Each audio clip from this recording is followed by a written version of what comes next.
Hello guys, welcome मेरे channel में आप सभी का फिर से स्वागत है। तो कैसे आई होप आप लोग अच्छे होंगे, स्वस्थ होंगे, मस्त अपने अपने काम में व्यस्त हैं। तो गाइस देख सकते हैं मैं रेडी हो चुका है सब कुछ करके नेपाल जाने के लिए, गिरका देखने के लिए। मेरे गांव में लगता है, मेरे नैहर में गिरका खरबनी गांव में नहीं ना मलमास पड़ता है, तो हर साल लगता है 3 साल पर गिरका। वहीं पर जाने के लिए बारिश आ गया, कैसे मैं जाऊँ देख सकते हैं। इस हाथ में मेहंदी भी लगाई, देखिए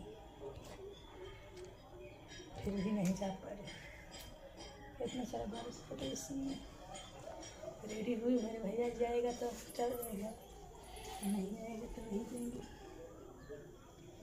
तो वही बारिश आकर सब अब तक मैं नैहर में होती, यहाँ बैठी। आई होप आप मेरे चैनल में सपोर्ट